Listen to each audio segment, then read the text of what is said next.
মহারাজ, অনেকদিন ধরে একটা কথা বলবো বলবো ভাবছি, কিন্তু বলতে পারছি না মহারাজ। তা মহারাজকে না বলে কথাটা চেপে রেখেছো কেন গোপাল? আপনি আপনার মুখের দরজা আর কানের জানালা বন্ধ রাখলে খুশি হব।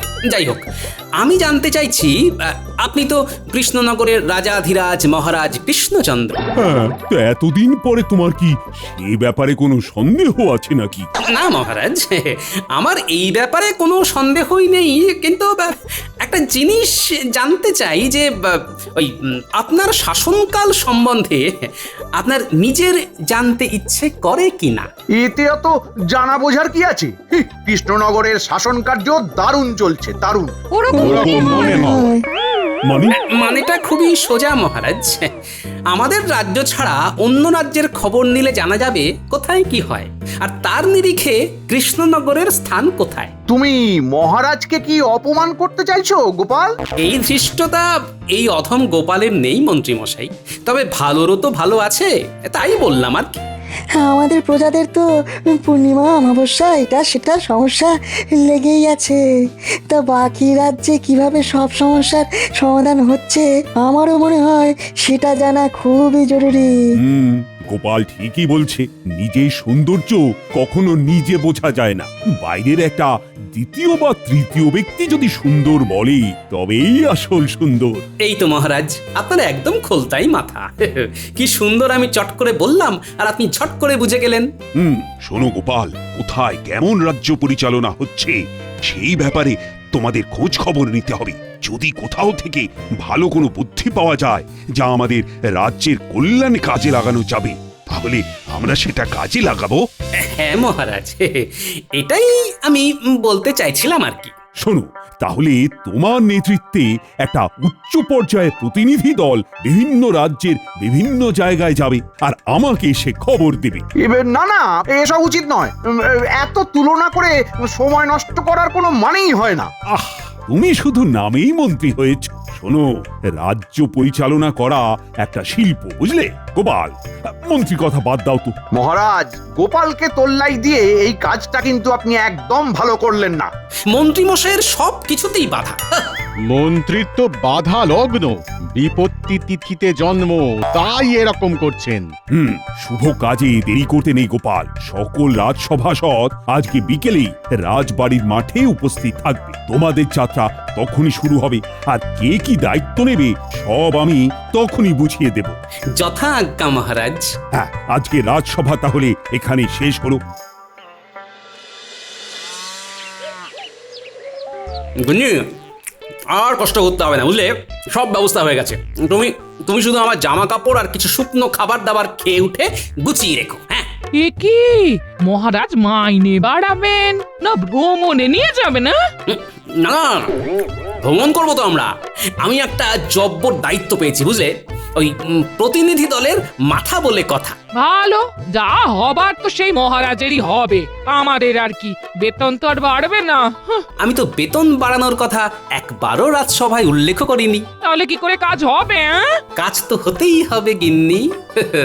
সকালে রাজসভায় যেটা করেছি সেটা হলো পূর্ব রাগ, এরপরে বিকেল থেকে শুরু হবে অনুরাগ, তারপরে হবে ভীষণ রাগ, আর এই রাগের আগুনে জল ঢালতেই মহারাজ বেতন বাড়িয়ে দেবেন। তুমি কি সাংঘাতিক কথা বলো, আমি তার মাথা মুন্ডু কিছুই বুঝতে পারি না।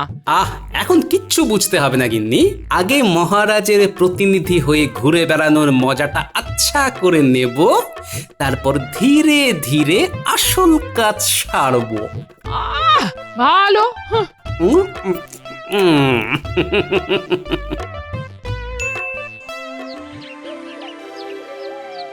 কি সবাই চলে এসেছে, কিন্তু মন্ত্রী এখনো এলো না কেন? আমার মনে হয় মহারাজ এই প্রতিনিধি দলের মাথা গোপালকে করেছেন বলে মন্ত্রী মশাইয়ের অভিমান হয়েছে।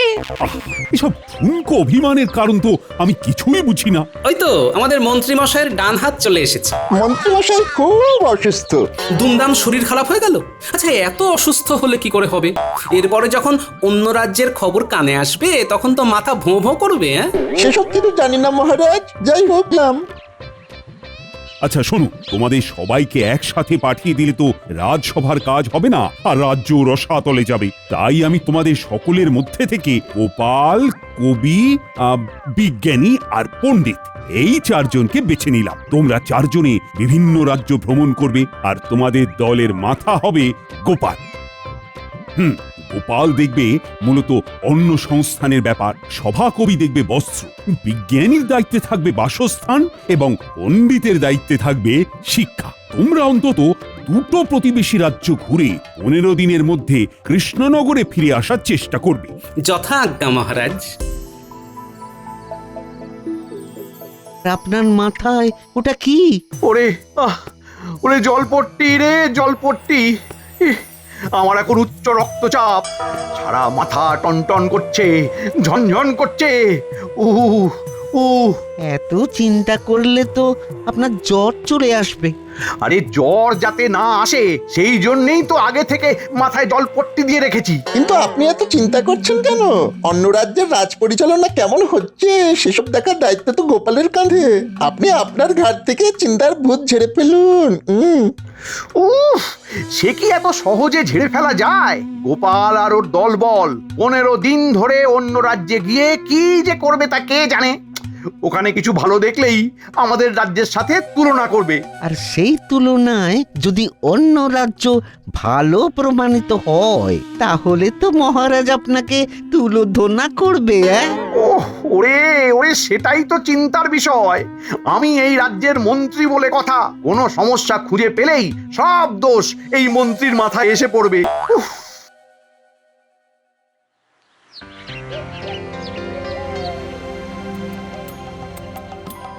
আরে আরে, কৃষ্ণনগরের সভাসদগঞ্জে সবাই আসেনি খাম্বাজরাজ, শুধু আমরা চারজন মাত্র। আমি, সভাকবি, বিজ্ঞানী আর পণ্ডিত। তা বিনা নিমন্ত্রণে হঠাৎ করে হাজির, কোনো কারণ আছে বুঝি? এই কেমন কথা মন্ত্রী? ওনারা আমাদের অতিথি, অতিথিদের সাথে কেউ এইরকম আচার আচরণ করে? ভুল হয়ে গেছে মহারাজ, আপনারা এত দূর থেকে এসেছেন, আসুন আপনারা অতিথিশালায় এসে বসুন, আমি আপনাদের খাওয়া দাওয়া আর বিশ্রামের বন্দোবস্ত করছি। হে কি গোপাল, দুপুরে আমাদের খাওয়া তো কখন হয়ে গেছে, কিন্তু তুমি এখনো খাচ্ছ? আর বলো না বিজ্ঞানী, ওই পোলাওয়ের সাথে মাংসের ঝোলটা যা বানিয়েছে না, আমি লোভ সামলাতে পারিনি, তাই খাম্বাজরাজের রাঁধুনির কাছ থেকে একটু চেয়ে আনলাম আর কি। বিকেলে তো আবার মুড়ি তেলে ভাজা খেতে দেবে বললো। সেটাও হজম করে নেব। খাচ্ছে গোপাল, দাচ্ছে গোপাল, বাড়ছে তাহারে ভুঁড়ি, এখনো খাচ্ছে মাংস পোলাও, বিকেলে খাবে মুড়ি। কি গোপাল, তোমাদের যত্ন আত্মীর কোনো ত্রুটি হয়নি তো? না না খাম্বাজরাজ, কি যে বলেন। যাই হোক, আসার পর থেকে আপনার সাথে অনেক কথাই হয়েছে, কিন্তু জরুর এই কথাটাই হয়নি। হ্যাঁ বলো গোপাল। আমার মনে হয় ওই আলোচনাটা একটু বাইরে হাঁটতে হাঁটতে করলে ভালো হয়। এত খাওয়া দাওয়া হচ্ছে, খাবারটাও হজম হয়ে যাবে আর কি। হ্যাঁ তাহলে তাই চলো, এই তোমরাও সবাই এসো। যত্র হটন্তি তত্র ভুঁড়ি কমন্তি। আমরা আসলে ওই মহারাজ কৃষ্ণচন্দ্রের প্রতিনিধি হিসেবে এখন বেশ কিছু রাজ্য ভ্রমণে বেরিয়েছি। বাহ, বেশ ভালো। মাঝে মাঝে এরকম ঘুরতে যাওয়া শরীর আর মনের জন্য খুবই ভালো। মহারাজের জয় হোক। মহারাজ, এই নিন আপনার দুপুরের শরবত, আপনি তো না খেয়েই বেরিয়ে পড়েছেন। কই দেখি দেখি। বাহ, বেশ মিষ্টি আছে, এই নিন। কি গোপাল, তুমি আমার শরবত খেয়ে নিলে কেন? পুরোটা খাইনি তো খাম্বাজরাজ, শুধু দেখে নিলাম মিষ্টি না টক। ও মা, গোপাল তুমি কিন্তু খুব দুষ্টু হয়েছো। কোনো ব্যাপার না, আমি আবার শরবত করে আনছি। থাক, আর লাগবে না। তাহলে আমি বাকিটাও খেয়ে নিচ্ছি, ভালোই হলো। জলের দরে ফলের রস, মানে ওই বিনামূল্যেই হয়ে গেল। ওসব বাজে কথা রেখে যেটা বলতে চাইছিলে সেটা বলো। গোপালের শুধু বাজে বকিতং বকিতং। আমরা চারজন আপনার রাজ্যের 4টে বিষয় সম্পর্কে জানতে এসেছি। আমি অন্ন, বিজ্ঞানী বাসস্থান, সভাকবি বস্ত্র আর পণ্ডিত শিক্ষা সম্পর্কে জানবো। ও এই ব্যাপার, তা এই ব্যাপারে যে বা যারা তোমাদের সহযোগিতা করবে তাদের সাথে কথা বলিয়ে দেব। উফ, তাহলে তো ভালোই হয়। আচ্ছা চাষি ভাই, তোমাদের এবারে ফলন কেমন হয়েছে? কি বলবো বলো, আমাদের জমিতে খুব একটা ফলন হয় না, যা হয় তাতে নিজেদের সংসারে দুবেলা দুমুঠো খেয়ে পড়ে বাঁচতে পারি আর কি। আর তোমাদের রাজাকে খাজনা দিতে হয় না? না, খাজনা নিয়ে জোরাজুরি করেন না উনি। সে কি গো? হ্যাঁ, আমাদের রাজা মন্ত্রী খুবই ভালো, প্রজাদের ভালো মন্দ ব্যাপারটা বেশ বোঝেন। বেশ বেশ।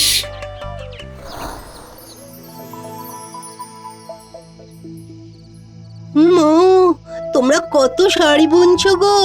শাড়ির তেমন বিক্রি নেই গো, আগে তো লোকজন খেয়ে পরে বাঁচবে। তাহলে কি করো তোমরা? সংসার কি করে চলে? আমার গিন্নি ওই আচার পাঁপড় হাতের কাজ করে, সেসব একটু আধটু বিক্রি হয়, তাতেই সংসার চলে। প্রজাদের এখানে হাল খারাপ, বেলছে এখন পাঁপড়, অর্থাভাবে কিনছে না কেউ নতুন জামা কাপড়।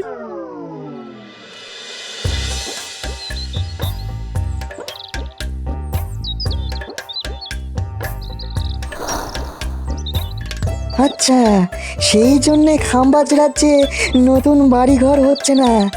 বুঝেছি। বেশ বেশ, আমি চলি গো।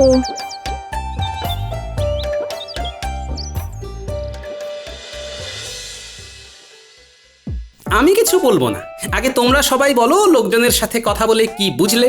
আমি বলছি, এই রাজ্যে প্রজাদের তেমন রোজগার নেই, কিন্তু সবাই বেশ হাসি খুশি আছে। কারো কাছ থেকে খাজনা নেওয়ার জোড়াজুড়ি নেই। উমা, আমাদের কৃষ্ণনগর সব দিক থেকে অনেক এগিয়ে। হ্যাঁ হ্যাঁ, রাত হতে চললো, চলুন আপনারা সবাই নৈশ ভোজন করবেন, চলুন। হ্যাঁ, তা যাচ্ছি, কিন্তু একটা কথা বলো তো, তোমাদের রাজা তোমাদের ঠিকমতো বেতনপত্র দেন? হ্যাঁ দেন তো, আমার দেশের বাড়ি তো অনেক দূর, তাই ভেবেছিলাম এই চাকরিটা আমি ছেড়ে দেব। তখন তিনি বললেন এই রাজ্যেই মা বাবা স্ত্রী সন্তানকে নিয়ে আসতে, আমিও নিয়ে এলাম। উমা, দেশ না হয় ছাড়লে, কিন্তু থাকছো কোথায়? ওই তো মহারাজ আমাদের জন্য একটা পাকা বাড়ি বানিয়ে দিলেন। মহারাজ এদিকে খুব ভালো, সবার প্রত্যেক বছর বেতন বাড়ে। বাহ, চলো।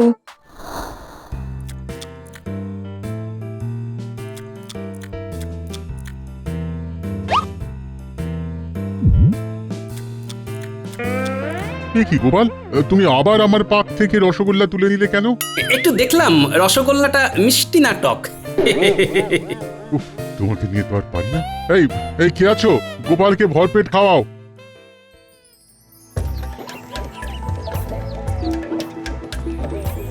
এবার আমরা বর্ধমান রাজ্যে যাব।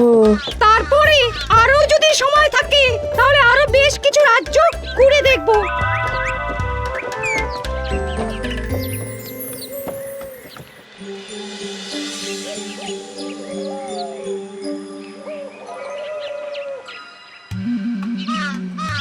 কি মন্ত্রী, এতদিন হয়ে গেল, এখনো আমার পাঠানো প্রতিনিধি দলের কেউ তো এলো না।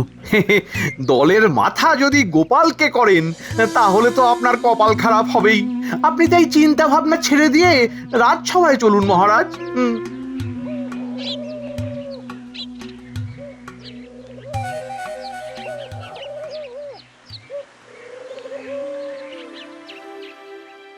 এত ভাববেন না মহারাজ, ওনারা নিশ্চয়ই খুব তাড়াতাড়ি চলে আসবেন।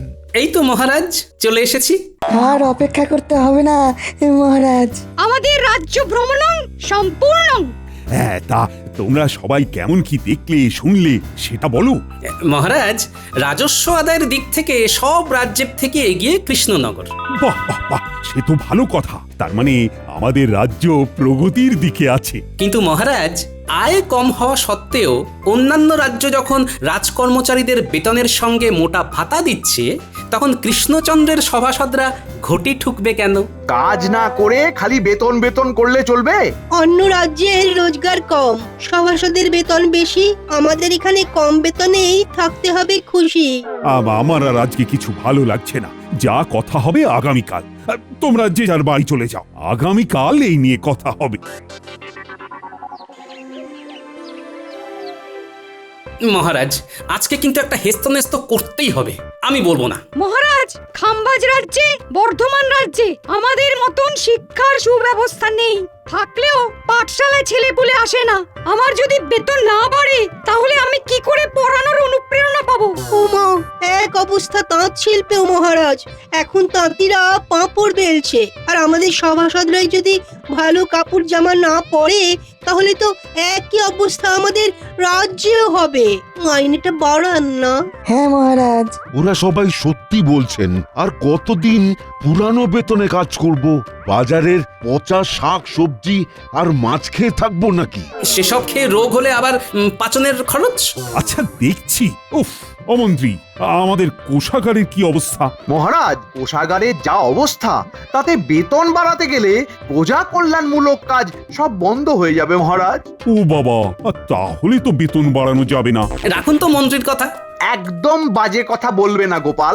মহারাজ এক কথার মানুষ, আর তাই বেতন বাড়বে না যখন একবার বলে দিয়েছেন তখন আর বাড়বে না। আমরাও তাহলে ছাড়বো না। হ্যাঁ, আমরা রাজবাড়ির দরজার সামনে সবাই ধর্নায় বসবো, আমরণ অনশন করব। হ্যাঁ হ্যাঁ, সকল রাজ্যবাসী জানুক আমাদের মহারাজ কতটা নির্দয়, আর তারপরে সবার সামনে মহারাজের নাক কাটা যাবে। চলুন সবাই ধর্নায় বসি।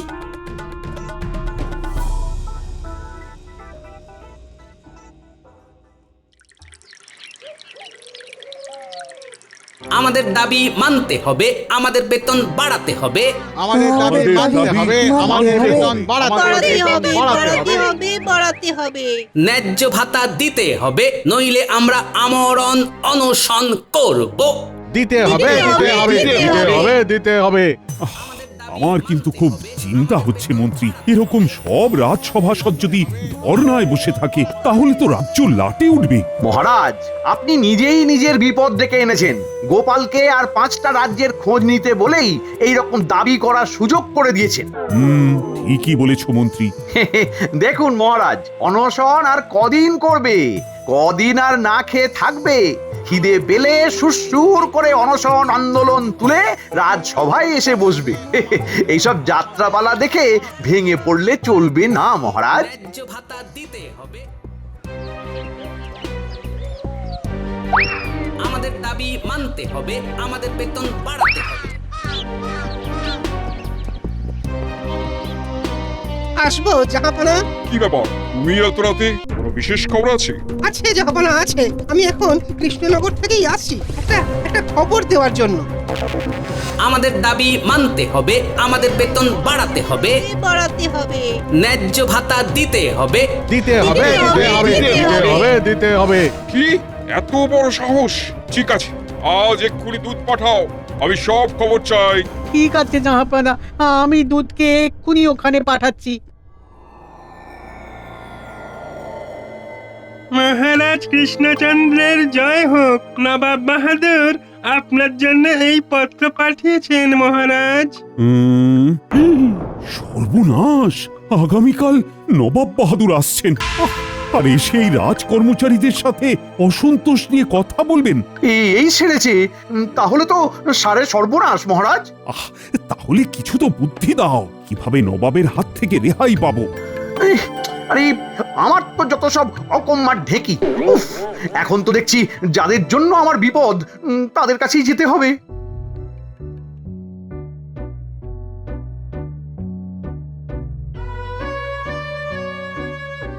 মানতে হবে, মানতে হবে। ও গোপাল, তোমাদের এই ধর্ণা আন্দোলন বন্ধ করো। এই খবর নবাবের কাছে চলে গেছে। উনি আগামীকাল সশরীরে এসে যদি এসব দেখেন তাহলে আপনার গদি নড়ে যাবে, তাই তো? কিন্তু আমরা আমাদের আন্দোলন চালাবো, দাবি না মেটা অবধি চলছে চলবে। না না না না, এরকম করো না। কিছু একটা উপায় তো বলো, নইলে আমার গদি ডুবে গেলে তো নবাবও যে তোমাদের মোটা বেতন দেবেন তার কোনো ভরসা নেই। ঠিক আছে, এত করে যখন বলছেন তখন আমার একটা উপায় আছে। কি উপায়?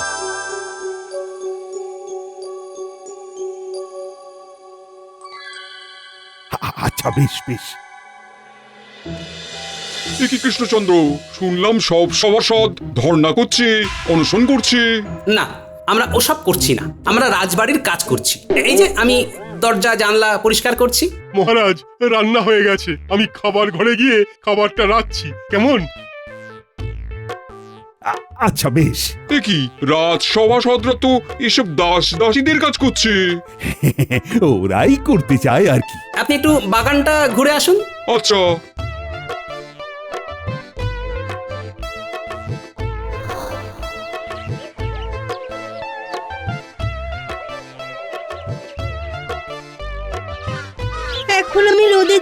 দিচ্ছি গাছে জল, কদিন পরে আসবে গাছে মিষ্টি মিষ্টি ফল। কি কাণ্ড! জাহাপনা, কোনো কাজই ছোট নয়।